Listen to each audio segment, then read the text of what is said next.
السلام عليكم ورحمة الله وبركاته. يا أهلا وسهلا، ازيكم يا بنات؟ عاملين ايه؟ يا رب تكونوا بخير. لو أول مرة تشوفيني أنا شيماء ودي قناتي، أتمنى تشتركي فيها. بس قبل ما نبدأ، اللهم صلي وسلم وبارك على سيدنا محمد.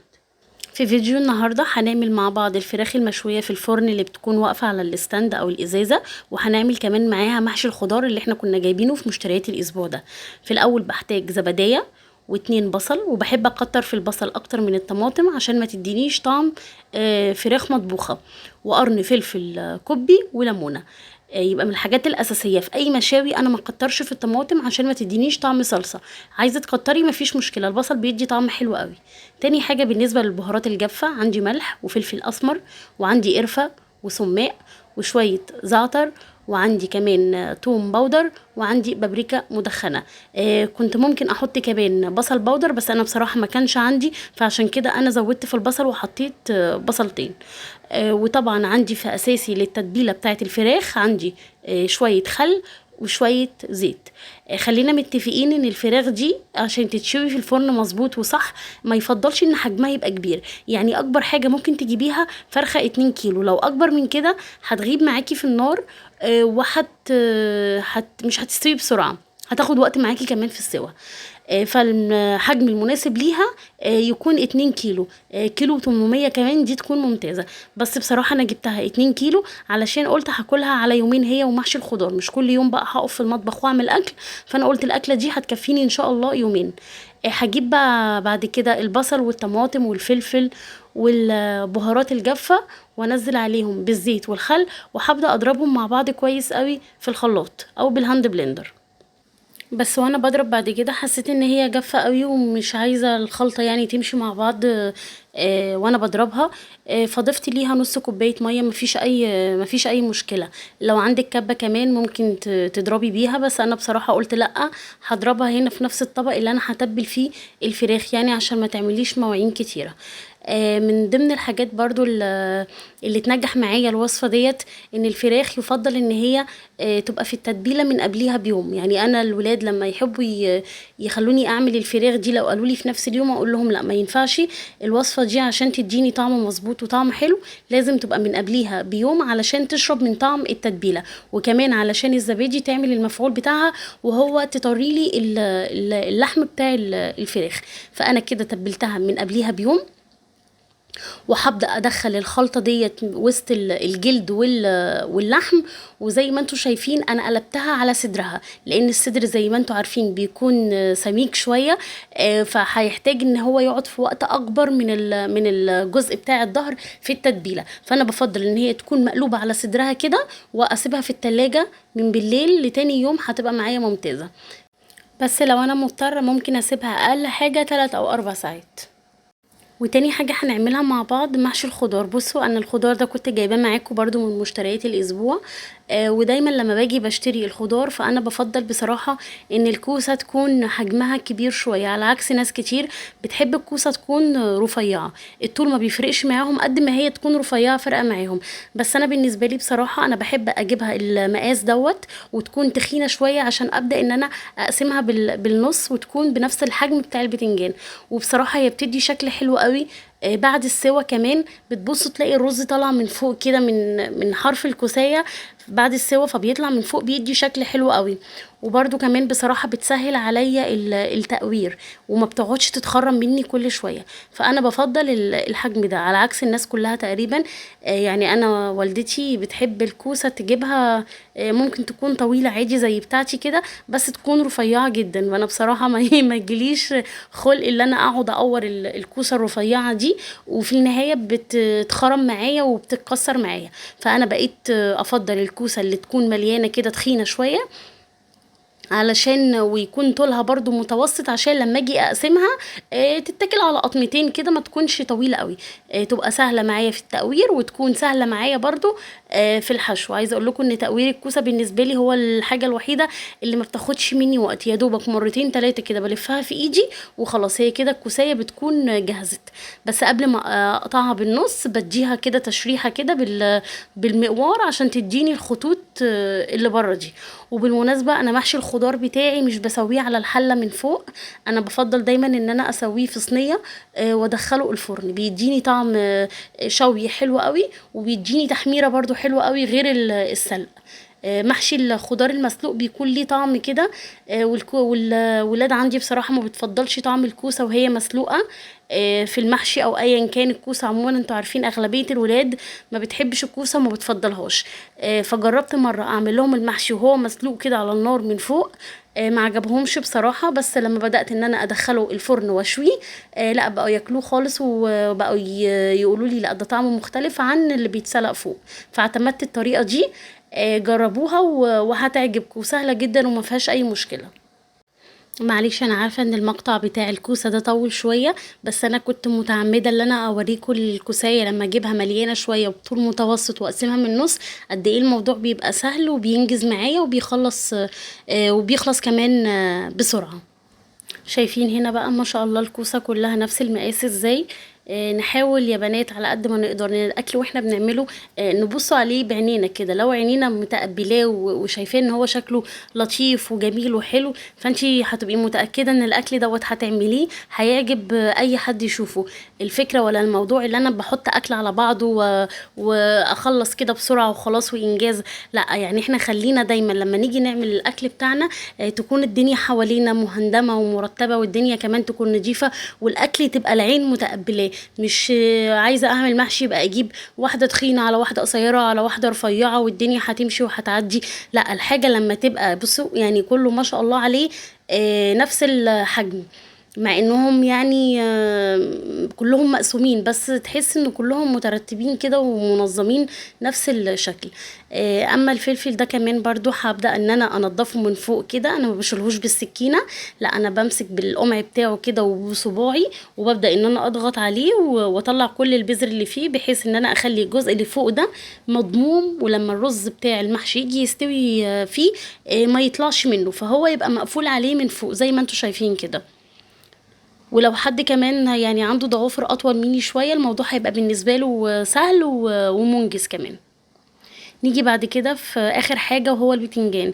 البتنجان لازم قبل ما اقطعه او احشيه ان انا ابدا اضغط عليه كده على الرخامه وادحرجه علشان يطري لي القلب بتاعه اسفه، ويكون في تقويره سهل عليا. انما لو انا قورته وهو لسه جامد من جوه ده طبعا الموضوع ده هيبقى صعب جدا وهياخد وقت كمان معايا. شايفين كده انا كده بعد ما طريته من جوه ونعمته هبدا بعد كده برضو ان انا بالمقوار ابدا الفه مرتين 3 هتطلع لي كل القلب اللي جواها. شايفين حتى البتنجان كمان نفس الحجم، هو ده اللي انا كنت بقول لكم عليه، ان العين بتاكل قبل البق. يعني انا لما اجي اشتري خضار انا مش هقعد انقي طبعا كل حاجه بالواحده، احيانا اكيد هيبقى في حاجه كبيره حاجه صغيره، بس انا احاول على قد ما اقدر لما اجي اشتري اجيب الحاجات اللي يكون حجمها كلها متناسق مع بعضها، علشان وقت التقديم ووقت الغرف بعد كده الاكل بتاعك يبقى شكله حلو، ما يبقاش واحده كبيره قوي وواحده صغيره قوي. شايفين كده كله تقريبا بنفس المقاس حتى بنفس حجم الفلفل. انا عايزه اقول لكم ان انا ساعات بجيب الفلفل اصغر من كده كمان، بس هو ده اللي كان متاح عندي في التلاجة. انا كده خلصت الكميه كلها وهغسلها غسله كويسه وهقلبها بعد كده على بوزها واصفيها في قلب المصفى. وبعد ما اتصفت معايا واخدت وقتها في التصفيه خلاص تمام، هقلبهم بعد كده الناحيه التانية وهرش عليهم بملح وفلفل. الملح والفلفل ده هيملح لي قلب الكوسايه والبتنجان من جوه، لان الكوسه معروفه دايما ان هي ما بيبقاش ليها طعم وبتبقى عدبه، فحته ان انا ارش عليها ملح وفلفل دي بتفرق خالص بصراحه في الطعم بعد التسويه. هندخل بعد كده في التسبيكه بتاعه المحشي. فانا هجيب بصلتين كبار، المحشي بيحب البصل الكتير. وشوفي انت بقى بتحبي تقطعيه او تضربيه تخرطيه يعني، او تضربيه في الكبه، او شوفي الطريقه اللي بتريحك. بس انا بصراحه بحاول استسهل يعني دايما، والكبه اللي عندي دي صغيره على قد بصلتين كده ولا حاجه، فهضرب فيهم البصل وما نعمهوش قوي لدرجه ان هو ينزل لي كل السوائل اللي فيه، لا انا هديله يعني ضربتين كده زي ما بيقولوا، بحيث ان هي تخليهولي مجروش كده كده شويه، ما يكونش ولا خشن قوي ولا ناعم قوي، طلع لي كل السوائل وكل الميه اللي فيه زي ما انتوا شايفين كده، يعني يكون متوسط. وفي ناس برضو بتحب تبشره ما فيش اي مشكله، وفي ناس بتحب تخرطه بالسكينه كده برضو ما فيش اي مشكله، دي حاجه ترجع لك. شوفي الحاجه اللي انت بتفضليها. هحط الماده الدهنيه على قد البصل وعلى قد تسبيكه الطماطم كمان. شايفين هنا ده بنجر انا كنت سلقاه برضو عشان اعمله مع الفراخ والمحشي النهارده، سلقته وسبته يبرد خالص عبال ما انا اخلص اللي في ايديا. ما بحبش ان انا اغمق البصله قوي ولا سمرها قوي برضو علشان ما تتعبش، احنا في الصيف وعايزين دايما اكلات خفيفه واكلات ما تتعبش المعده. فانا اخلي البصلايه يعني يا دوبك تدبل كده وتبدا تديني لون اصفر. في الوقت ده عبال ما هي تبدا تتشوح البصلايه انا كنت غاسله الخضره ومصفياها، وهبدا ان انا اقطعها. ما اعملش حاجه وافضل واقفه جنبها، يعني انا مثلا ما ارفعش البصل على النار وافضل واقفه جنبه على بال ما يخلص وبعد كده انزل الطماطم عليه، لا، احاول انجز اي حاجه حواليا. حتى والله لو هقف على الحوض اغسل لي كوبايتين مع طبقين كانوا من التقوير، او اغسل الطبق اللي انا قورت فيه، كل ده بينجز عليا الوقت، بحيث ان انا اول ما اخلص الاكل بتاعي الاقي الدنيا حواليا زي ما قلت لكم، لازم الدنيا حواليا تبقى رايقه وتبقى نظيفه. حتى دي بتفرق في نفسيتنا احنا واحنا برضو واقفين في المطبخ، يعني لما تقفي وتلاقي جنب منك طبقين كده ومعلقتين، افضل ما تقفي وتلاقي الدنيا متكعبله فوق بعضها في الحوض، المصفى بتاعت غسيل الرز على مكان غسيل الخضار على مكان التقوير، كل ده هتحسي في الاخر مجهود عليكي بالزياده. انما طول ما انت واقفه كده ايدك في الحوض على طول، اول باول تغسلي حاجه حاجه بخطوه بخطوه بتعمليها، هتلاقي الدنيا هدت معاكي خالص. هنا كده انا كنت نزلت الطماطم دي، انا كنت مسبكاها قبل كده وحطاها في التلاجة ومش مصفياها، مخليها بالبذر والقشر بتاعها على اساس ان دي هتبقى للمحشي، فعادي القشر بتاع الطماطم ولا البذر مش هيضايقني في اي حاجه في خلطه المحشي ده، بل بالعكس هو بيزود لي الكميه بتاعه الخلطه بتاعه المحشي. كده انا كنت جايبه شبت وبقدونس وكزبره، غسلتهم وسبتهم يتصفوا وبعد كده قطعتهم وبسيبهم على النار بس اقل من دقيقه، بحيث ان هم يبداوا يطلعوا الريحه بتاعتهم. كنت في الوقت دوت انا غسلت الرز تقريبا، دول كانوا كيلو الا ربع رز. معروف ان كيلو الخضار بياخد ربع كيلو رز، فانا تقريبا قلت الخضار اللي عندي دوت انا كنت جايبه كيلو بتنجان وكيلو وحاجات بسيطه كوسه، والفلفل ده كان عندي نقول ربع كيلو. شايفين كده انا كده خلاص قلبتها، وشايفين الايدام بتاعه مظبوط ازاي، ولا هو زياده قوي يعني كتير الصلصه عايمه قوي في الزيت بتاعها، ولا هي جافه خالص ما فيهاش ايدام، لا لازم الايدام بتاعنا يكون مظبوط عشان كمان الرز يكون سواه حلو ومفلفل. ده زي ما قلت لكم تقريبا كيلو الا ربع رز، لكل كيلو خضار بياخد كيلو، لكل كيلو خضار اسفه بياخد ربع كيلو رز. وحطيت بعد كده النعناع الجاف، ده مهم جدا في المحشي وبيغير الطعم برضو بيحليه بصراحه زي ما بيقولوا. وهبدا بقى الزيت اللي انا هحطه ده دلوقتي ده زيت الرز. طب ما انتي حطيتي زيت يا شيماء المره اللي فاتت من شويه، لا الزيت اللي انا حطيته من شويه ده كان بتاع تسبيكه الطماطم. ما انت طبيعي لما بتعملي اي خضار او اي طبيخ بتحطي الزيت عشان تسبكي البصلايه بالطماطم، انما الزيت بتاع المره التانية ده بتاع الرز عشان الرز يبدا ياخد اللمعه المظبوطه ويبدا يستوي معايا مظبوط. شايفين بقى الكميه دي كلها انا هسويها في صينيه واحده، هبدا اللي انا ارصهم كده واقفين زي ما انتوا شايفين. هخلص الكوسه وبعدين هبدا احشي البتنجان ومحشيهاش للاخر خالص، علشان انتوا عارفين ان الرز برضو حجمه بيكتر وبيتضاعف مع السوا. بصراحة انا الاول كنت بسويه في حلة واحدة بس، مش وهو واقف كده، كنت بخلي البتنجان هو نايم تحت في الارضية وبعد كده ارص فوقيه الكوسة والفلفل.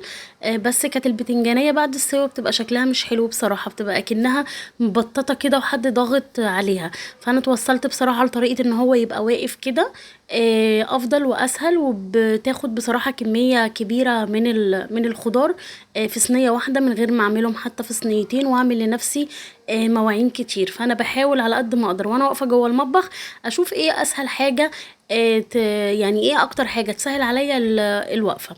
وكانت بقى شوية رز، فقورت طماطمايه وقرن فلفل كوبي احمر وقرنين كمان خضر عشان اتبقى مني شويه رز، وحرام طبعا ان انا ارميهم. بصوا هنا كده مفيش ايدام كتير في ارضيه الحله، فكده الزيت كان مظبوط. يعني ساعات ناس بتعمل تلاقي فيه زيت كتير قوي متبقيه منهم في قعر الحله بتاعه المحشي، فهو كده يعتبر الزيت بتاعه مظبوط. نيجي بقى للتشريبه بتاعه المحشي. بحط ميه سخنه، وبحط كمان معلقتين صلصه، وبحط مكعبين مرقه. بالنسبه للمحشي اللي بيتسوى في الفرن هو ما بياخدش ميه كتير خالص، يا دوبك الميه توصل لنص الخضار وهو واقف كده، ويمكن اقل كمان من نصه. ولو في ميه متبقيه منك زياده بعد السوا مفيش اي مشاكل، انت ممكن تفضيها، مش هتاثر عليكي في حاجه. بس اهم حاجه ان انا لازم اغطيه بورق فويل عشان يكتم البخار كله جواه، لانه بيستوي على البخار. وبعد كده اشيل الغطا بتاعه، هيبدأ ياخد معايا الوش المحمر. بصوا انا قلت بقى بما انها فراخ هتبقى مشويه في الفرن، فانا اعمل معاها شويه طحينه، وعملتها بالطريقه العاديه اللي كلكم عارفينها يعني، ورشيت على الوش شويه شطه عشان ايه يبقى شكلها حلو كده في التقديم. وعملت برضو طبق سلطه كده حلو كده يفتح النفس. بصراحه انا قلت بما ان الاكل دوت انا عاملاه ان هو عشان يكفي يومين، فانا هعمل جنب منه شويه سلطات كده وشويه مقبلات زي ما بيقولوا، علشان يزود لي الاكل شويه ويقعد معايا غدا يومين يعني يكونوا مشبعين. فعملت طبقين السلطه دول، وعملت برضو طبقين الطحينه، وعملت جنبهم طبق بنجر. شايفين كده الفراخ خلاص كده هي اخدت تشريبتها كلها من الخلطه اللي هي فيها، وهبدا ان انا احطها جوه واوقفها على الستاند بتاعها. انا بصراحه كنت الاول بعملها في ازازه الحاجه ساقعه، وكنت بملاها نصها ميه كده او 3/4 ميه، بس بصراحه كانت بتتعبني جدا الازازه.